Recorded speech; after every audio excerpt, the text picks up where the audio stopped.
మిత్రులారా నమస్తే. నేను మీ ప్రసాద్ మూర్తి.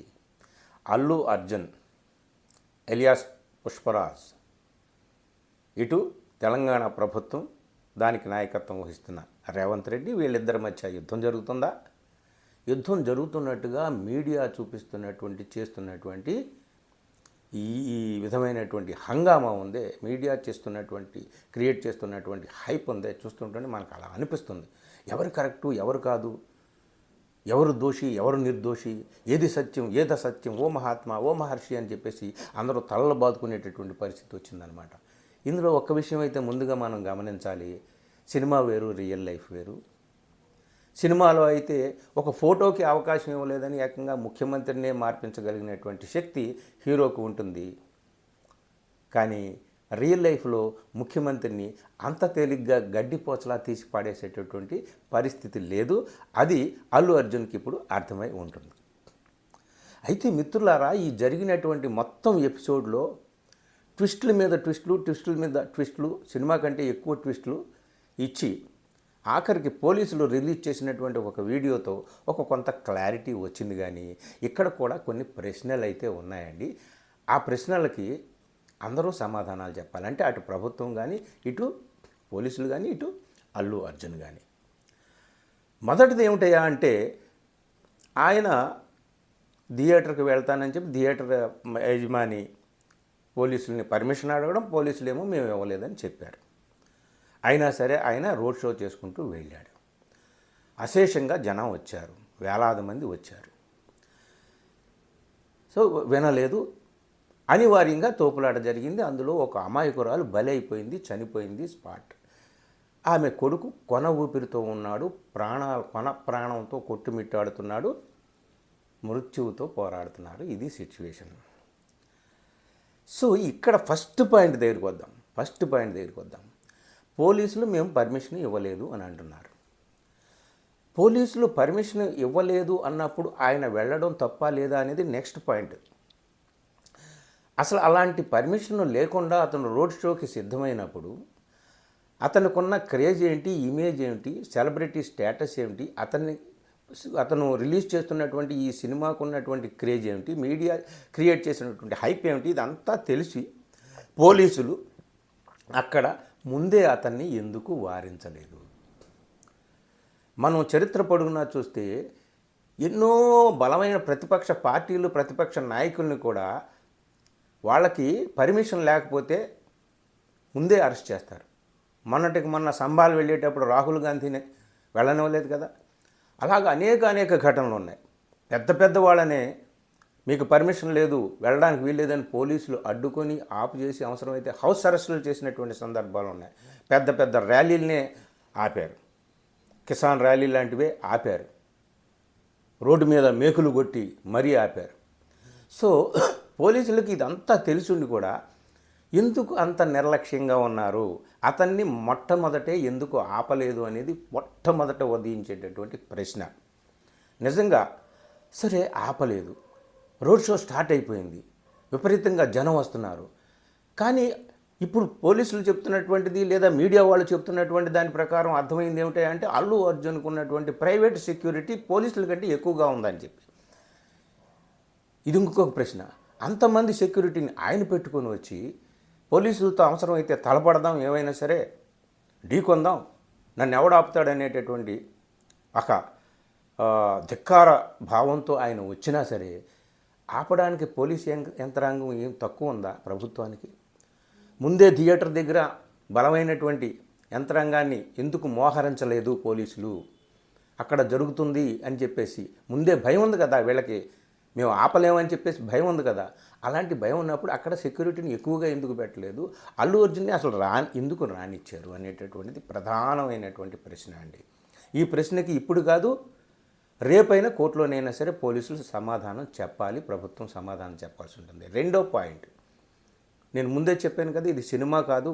సినిమాలో అయితే సీఎంని మార్చేయచ్చు, 2 నిమిషాల్లో పీఎంని కూడా మార్చేయచ్చు, డబ్బుతో ఏదైనా చేసేయచ్చు.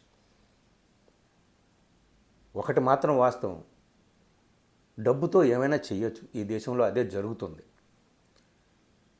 ఇక్కడ జరుగుతున్నది ఏమిటి అంటే ప్రభుత్వానికి లేదా ఒక యాక్టర్కి మధ్య కాదు, ప్రభుత్వానికి ఒక సంపన్నుడైనటువంటి సెలబ్రిటీకి మధ్య, డబ్బుకి ప్రభుత్వానికి మధ్య జరుగుతున్నటువంటి ఘర్షణ ఇది. ఈ రెండిట్లో ఎవరు గెలుస్తారు? డబ్బు గెలుస్తుందా, ప్రభుత్వం గెలుస్తుందా అంటే అనేక సార్లు డబ్బే గెలుస్తుంది అనేది మనకు చరిత్ర చెప్తున్నటువంటి వాస్తవం. మనం ఇటీవల అల్లు అర్జున్ 10 సంవత్సరాలు సాయిబాబా లాంటి వాళ్ళు జైల్లో ఉన్న బెయిల్ దొరకకుండా, విచారణ కూడా లేకుండా ఉండి 10 సంవత్సరాలైనా అలమటించినటువంటి వ్యక్తి ప్రొఫెసర్ సాయిబాబా లాంటి వాళ్ళు ఉన్నారు, వరవరరావు లాంటి వాళ్ళు ఇంకా ఉన్నారు, స్టాన్ స్వామి లాంటి వాళ్ళు జైల్లోనే చనిపోయారు. కానీ 10 గంటల్లో అల్లు అర్జున్ బెయిల్ తెచ్చుకున్నాడు. What is the reason behind it? Muscle, money ద్వారా వచ్చేటటువంటి మసిల్ పవర్, మనీ పవర్, అది అట్లాంటిదన్నమాట. ఇప్పుడు ఈ ప్రభుత్వానికి డబ్బుకి మధ్య జరుగుతుంది. ప్రభుత్వానికి, అల్లు అర్జున్కి కాదు. ఇందులో ఎవరు గెలుస్తారు ఏమిటి అనేది తర్వాత నేను లాస్ట్లో చర్చిస్తాను. ఈ పాయింట్ దగ్గరికి వస్తాను. ఇప్పుడు అల్లు అర్జున్ దగ్గరికి వద్దాం. అసలు అంత ధిక్కారం ఏంటి? పోలీసులు పర్మిషన్ ఇవ్వకపోయినా సరే తనని ఎవరు ఆపుతారో అనేటటువంటి ధిక్కారంతో ఆయన అంత అలాగ వెళ్ళడం ఏమిటి? అలాగ వెళ్ళాడు సరే.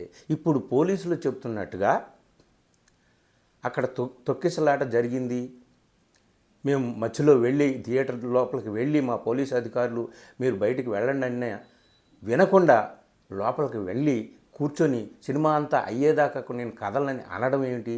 అన్న తర్వాత మళ్ళీ పోలీసు అధికారులు వెళ్తే బయటకు వచ్చి కాముగా వెళ్ళిపోవచ్చు కదా, మళ్ళీ రూఫ్ టాప్ పైన ఆ కారులో నిలబడి చేతులూపి ఒక విజేతగా, మహా విజేతగా ప్రజలందరినీ గ్రీట్ చేసుకుంటూ వెళ్ళడం ఏమిటి? ఇది ఏ విధమైనటువంటి అహంభావానికి, ధిక్కారానికి నమూనా, సంకేతం గుర్తుపెట్టుకోవాలన్నమాట మనం. ఇక్కడ ఇంత జరిగిన తర్వాత అల్లు అర్జున్ ప్రెస్ మీట్ పెట్టి రేవంత్ రెడ్డి అసెంబ్లీలో సభ్యులు అడిగిన దానికి ఆయన సమాధానం ముఖ్యమంత్రిగా చెబితే రేవంత్ రెడ్డి ఇచ్చినటువంటి వెర్షన్ తప్పు అని చెప్పేసి అల్లు అర్జున్ ప్రెస్ మీట్ పెట్టి చెప్పడం అనేటటువంటిది ఒకటి. ఇక్కడ ఒక పాయింట్ ఏమిటంటే, నేను సంధ్యా థియేటర్లోకి వెళ్ళాను, అది నిజమే, కానీ అప్పటికి స్టాంపేడ్ జరిగినటువంటి విషయమే నాకు తెలియదు, అసలు ఒక స్త్రీ చనిపోయింది అన్నటువంటి విషయమే తెలియదు, పోలీసులే నా దగ్గరికి రాలేదు అని చెప్పేసి ఆయన చెప్తున్నాడు ప్రెస్ మీట్ పెట్టి. పోలీసులు నా దగ్గరికి వచ్చారు, చెప్పారు, అయినా సరే నేను వాళ్ళ మాట వినలేదు, నేను ఏమైనా సినిమా చూస్తాను అని అల్లు అర్జున్ చెప్పి తర్వాత పోలీసులు మళ్ళీ బ్రతిమాలితే అప్పుడు వెళ్ళానని చెప్తే డిఫెన్స్లో పడిపోతాడు అల్లు అర్జున్. కాబట్టి ఇక్కడ తప్పో ఒప్పో బుకాయించాలి. నా దగ్గరికి పోలీసు అధికారులు రాలేదు అని బుకాయించాలి, కానీ పోలీసు అధికారులు మేము వచ్చామని చెప్పి వీడియో రిలీజ్ చేసి వాళ్ళు మరి చూపిస్తున్నారు. ఇంకోటి ఏమిటి అంటే, మీరు ఇంత విషాదకరమైనటువంటి ఘటన జరిగినప్పుడు పోలీసులు చెప్పినప్పుడు వినకుండా ఇంత ఇన్హ్యూమన్గా బిహేవ్ చేశారని చెప్పి రేవంత్ రెడ్డి అంటే, అంతేకాదు ఆయన జైలు నుంచి ఇంటికి రాగానే ఇండస్ట్రీ పెద్దలందరూ కూడా వరుస కట్టారు, లైన్ కట్టారు, ఆయనకి ఏమైనా దెబ్బలు తగిలినాయా అని పరామర్శించడానికి. ఒక అమాయకురాలు బలైపోయింది, ఆమె కొడుకు ప్రాణాలతో కొన ఊపిరితో కొట్టుమిట్టాడుతున్నాడు, మృత్యుతో పోరాడుతున్నాడు. ఆ ఘటన పట్ల ఎలాంటి సానుభూతి ఉందో లేదో తెలియదు, కానీ మొత్తం ఇండస్ట్రీ పెద్దలంతా లైన్ కట్టారు. కొంచెం హ్యూమెన్గా ఉండండి, కొంచెం మానవత్వంతో ఉండండి, మనుషులుగా ఉండండి అని రేవంత్ చెప్పాడు. దాన్ని ఈయన ప్రెస్ మీట్ పెట్టి అల్లు అర్జున్ నా క్యారెక్టర్ అసాసినేషన్ జరుగుతుంది, రేవంత్ రెడ్డి పేరు చెప్పలేదు, ప్రభుత్వం పేరు చెప్పలేదు, ప్రభుత్వంతో మాకు ఎలాంటి ఇబ్బంది లేదు అంటూనే నా క్యారెక్టర్ అసాసినేషన్ జరుగుతుంది, నా వ్యక్తిత్వ హననానికి కొందరు పాల్పడుతున్నారని చెప్పి ఆయన చెప్పడం. దీంతో ఇంకా ప్రభుత్వం హీట్ ఎక్కింది, పోలీసులు రంగంలోకి దిగారు, వీడియో రిలీజ్ చేశారు. సో ఇక్కడ మనం గమనించాల్సింది ఏమిటయ్యా అంటే, అల్లు అర్జున్ పోలీసులు చెబుతున్నది నిజమే, ప్రభుత్వం చెబుతున్నది నిజమే అని అంగీకరిస్తే తప్పనిసరిగా ఆయన ఇరుక్కుంటాడు. ఇక్కడ తప్పనిసరిగా అనివార్యంగా అబద్ధం ఆడాలి. అది కోర్టులో నిరూపితం అవుతుందా లేదా అనేటటువంటిది, పోలీసుల దగ్గర ఉన్న సాక్ష్యాధారాలు నిజంగా ఆ వీడియో నిలబడుతుందా లేదా అనేటటువంటిది తర్వాత విషయం. కానీ అబద్ధం తన ఆత్మరక్షణ కోసం ఒక హీరో అబద్ధం ఆడడం ఇంత ఇన్హ్యూమన్గా ఉన్నట్టుగా మనకి అందరికీ కూడా అనిపిస్తుందన్నమాట. ఎందుకు ఇట్లాగా? నాకు ఈ ఘటన జరిగింది తెలుసు, నేను చాలా పశ్చాత్తాపంతో కుమిలిపోతున్నాను, ఆ కుటుంబాన్ని ఆదుకోవడానికి నేను సిద్ధంగా ఉన్నాను అని చెబితే ఆయన కొంపలేమంటుకుంటాయి అనేది ఒక ప్రశ్న. కానీ అలా చెప్పడం వల్ల ఆయనకు శిక్ష పడేటటువంటి అవకాశం, నీకు తెలుసుండి ఇట్లాగ చేసావు, నీకు తెలుసుండి థియేటర్లోకి వెళ్ళావు, తెలుసుండి సినిమా చూడడానికి సిద్ధపడ్డావు, పోలీసులు ఇచ్చినా సరే వారించినా సరే సినిమా చూసే వెళ్తానని అన్నావు. ఇంత జరిగిన తర్వాత బయటకు వచ్చి మళ్ళీ నువ్వు చేతులు ఒప్పుకుంటూ ప్రజలందరినీ గ్రీట్ చేసుకుంటూ వెళ్ళామని చెప్పేసి ఇరుక్కుంటానని చెప్పి ఆయన మొండిగా అబద్ధం ఆడడానికి సిద్ధపడుతున్నాడని చెప్పేసి మనకిక్కడ అర్థమవుతుంది. ఏది ఏమైనప్పటికీ సో ఇవన్నీ ఇలా ఉంటే, ఇంత ఘటన జరిగిన తర్వాత అసలు అక్కడ మనిషి చనిపోయిందన్న విషయం నాకు మర్నాడు కానీ తెలియదు అని అన్నాడండి అల్లు అర్జున్. ఇది ఇది ఇది మనం నమ్మగలమా? మరి తెలీదు అనుకున్నప్పుడు మధ్యలో పోలీసులు ఎవరూ రాలేదు, మా వాళ్ళే వచ్చి అక్కడ బయట గొడవ జరుగుతుందని చెప్తే నేను వెళ్ళిపోయాను అని చెప్పాడే. అంటే వాళ్ళెవరు, వాళ్ళ మేనేజర్ కానీ వాళ్ళెవరు కానీ ఇలాగ ఒక మనిషి తొక్కిసలాట్లో ఆసుపత్రి పాలైంది, అక్కడ చనిపోయింది అన్న విషయం అతనికి చెప్పలేదా? పోనీ కనీసం పోలీసులు సరే వాళ్ళైనా చెప్పుంటారు కదా. అప్పుడే ఎందుకు స్పందించలేదు? 24 గంటల తర్వాత ఎందుకు స్పందించాడు? ఆఖరికి మొన్న పెట్టిన లేటెస్ట్ ప్రెస్ మీట్లో కూడా ఎవరో ఒక ఆడమనిషి కళ్ళు తిరిగి పడిపోయింది, ఇది స్టాంపేడ్ అనేటటువంటిది ఇట్ ఈస్ యాక్సిడెంట్, ఇటు జరుగుతుంది. నిజమే, స్టాంపేడ్ అనేటటువంటిది యాక్సిడెంటు. భక్త సందోహం అక్కడ ఉన్నప్పుడు పుష్కరాల్లో అనేక సందర్భాల్లో స్టాంపేడ్లు జరుగుతాయి. మన ఎన్నికల సందర్భంలో చంద్రబాబు నాయుడు మీటింగ్ అప్పుడు కూడా అక్కడ కొంతమంది చనిపోయారు. ఇట్లాంటి ఘటనలన్నీ యాక్సిడెంట్స్ జరుగుతాయి. కానీ నువ్వు ఒక హీరోగా ప్రజల ముందు పెద్ద వాహనంలో ఊరేగుతూ వస్తూ వేలాది మందిని గ్రీట్ చేసుకుంటూ వీళ్ళందరూ కూడా నా పక్షాన్ని నిలబడతారనేటటువంటి ఒక స్ట్రాంగ్ ఒపీనియన్తో ఇట్లా మాట్లాడడం కరెక్ట్ కాదు కదా. అసలు నాకు అక్కడ అమ్మాయి చనిపోయిందన్న విషయం నాకు తెలియదు, మర్నాడు నెక్స్ట్ డే వరకు తెలియదని అనడం అనేది ఎవ్వరికీ కూడా నమ్మశక్యంగా లేదన్నమాట. సో ఓవరాల్గా ఏమిటయా అంటే, అల్లు అర్జున్కి జరిగిన ఘటన అంతా తెలుసు. ఆయనకి మొదటి నుంచి ఎపిసోడ్ స్టార్టింగ్ నుంచి కూడా పోలీసులు వద్దన్నారు. అయినా సరే ఆయన నన్నేం చేస్తారు, లక్షలాది మంది అభిమానులు నాకున్నారు, ఏం పర్వాలేదు, కానీ ఇలాంటి ఘటన జరుగుతుందని ఆయన ఊహించి ఉండడు. ఆయన రావడము, పోలీసులు ఆపినా సరే, ఆ ఘటన జరుగుతున్నా సరే ఆ బాల్కనీ, అప్పర్ బాల్కనీ ఆ గ్రిల్లు మూసేయమనడము, లోపలికి వెళ్ళడము, పోలీసులు చెప్పినా వినకపోవడము, ఇదంతా కూడా అంత అయిన తర్వాత మళ్ళీ తిరిగి హాల్లో నుంచి సినిమా మధ్యలోనే తిరిగి వెళ్ళేటప్పుడు కూడా మళ్ళీ ఓపెన్ టాప్లో నిలబడి ప్రజలందరినీ గ్రీట్ చేస్తూ వెళ్ళడము, ఇదంతా అయిన తర్వాత అసలు ఏమీ నాకు తెలియదు, నన్ను అందరూ ఇరికించడానికి ప్రయత్నం చేస్తున్నారు, నా క్యారెక్టర్ అసాసినేషన్ ప్రయత్నం చేస్తున్నారని చెప్పడం అనేటటువంటిది, దిస్ ఈజ్ నాట్ సినిమా భయ్యా, దిస్ ఈజ్ రియల్ లైఫ్. ఇక్కడ అమాయకంగా బలైపోయినటువంటి ఒక ప్రాణి ఉంది, ఆమె కొడుకు మృత్యువుతో పోరాడుతున్నాడు.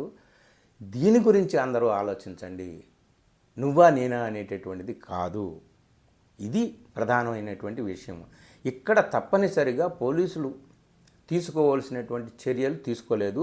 అతనికి పర్మిషన్ ఇవ్వకపోయినా సరే అతను వచ్చాడు అంటే అక్కడ ప్రారంభంలోనే అడ్డుకోలేదు, లేదా థియేటర్ దగ్గర కట్టుదిట్టమైనటువంటి బందోబస్తు చేయాలి, సెక్యూరిటీని పెట్టలేదు. ఈ విషయంలో, ఈ ల్యాప్సెస్ విషయంలో ప్రభుత్వం తప్పనిసరిగా డిఫెన్స్లో ఉంటుంది, తప్పనిసరిగా సమాధానం చెప్పాలి. అయితే అల్టిమేట్గా ఏం జరుగుతుంది అనేటటువంటిది అందరికీ కూడా పెద్ద ఆతృత, పెద్ద టెన్షన్.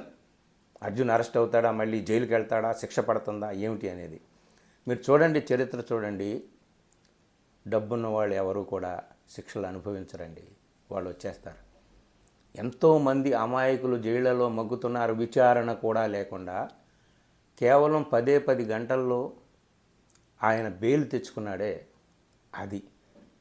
తర్వాత డబ్బు వర్సెస్ ప్రభుత్వం అని అన్నానే, డబ్బు వర్సెస్ ప్రభుత్వం కాదు, ప్రభుత్వానికి ఇరుసు, ఇంధనం, సమస్తం, ఇంకా చెప్పాలంటే ప్రాణం కూడా డబ్బే.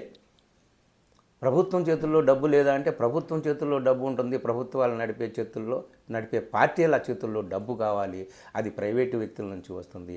మొత్తానికి ఏది ఏమైనా ఎవరు ఎంత కొట్లాడుకున్నా ఒక బలవంతుడైనటువంటి సంపన్నుడు ప్రభుత్వం కొట్లాడుకున్న చివరికి ఇదంతా కూడా రఫాదఫీ అయిపోయి ఏమీ జరగలేదన్నట్టుగా మసిపూసి మారేడికాయ చేసినట్టుగా కూడా జరగవచ్చు, ఏమీ జరగకపోవచ్చు. ఎందుకంటే ఇదే ప్రభుత్వం ఏర్పడినప్పుడు కొత్తలో కాళేశ్వరం ప్రాజెక్టులో ఇంత 1,00,000 కోట్లు అవినీతి జరిగింది, ఇదిగో లేదా ఫోన్ ట్యాపింగ్ ఇట్లా జరిగింది, ఫలానా వ్యక్తి పార్టీకి సంబంధించినట్టు గత ప్రభుత్వంలో ఉన్నటువంటి కీలక మంత్రి ఫోన్ ట్యాపింగ్ చేసి ఆడవాళ్ళని బెదిరించి అది చేశాడు ఇది చేశాడు ఇన్ని రకరకాల ఆరోపణలు చేశారు. అవినీతి కుంభకోణాలు అయితే అన్నీ జరిగినాయి అన్నారు. ఏమైంది? ఒక్కటైనా బయటకు వచ్చిందా? ఒక్క వ్యక్తి అయినా అరెస్ట్ జరిగిందా? లేదా ఒక విచారణ అన్నా జరిగిందా? కమిషన్లు వేసాం, అది వేసాం, ఇది వేసాం అంటారు. ఏమీ లేదు. డబ్బు వర్సెస్ డబ్బు ఈజ్ ప్రభుత్వము. ఇదంతా కూడా ఏమీ జరగదేమో అని నాకైతే అనిపిస్తుంది. కానీ మొత్తానికి ఈ మొత్తం ఎపిసోడ్లో అల్లు అర్జున్కి చెప్పాల్సిన మాట ఏమిటి అంటే, ఇది సినిమా కాదు పుష్పరాజు. నీకు నచ్చకపోతే చీఫ్ మినిస్టర్నో ప్రైమ్ మినిస్టర్నో మార్చేయచ్చు, కానీ ఇది రియల్ లైఫ్. ఇక్కడ నువ్వు రియల్గా వ్యవహరించాలి, వాస్తవంగా వ్యవహరించాలి, మానవత్వంతో వ్యవహరించాలి. మన ముఖ్యమంత్రి గారు అన్నట్టు మనిషిగా ప్రవర్తించాలి. అప్పుడే కొద్దో గొప్ప నీకు కోర్టుల్లో ఎలాంటిది దొరుకుతుందో కానీ కనీసం ప్రజల నుంచైనా సానుభూతి దక్కుతుంది. లేకపోతే ఆ సానుభూతి కూడా నువ్వు దూరం అయ్యేటటువంటి ప్రమాదం ఉంది. ఇది మిత్రులారా, నేను ఈ విషయంలో చెప్పాలనుకున్నటువంటి విషయాలు. ఈ వీడియో మీకు నచ్చితే మిత్రులకు షేర్ చేయండి. అలాగే ఇంకా నా ఛానల్ని సబ్స్క్రైబ్ చేయకపోతే తప్పనిసరిగా చేసుకోండి. Thank you.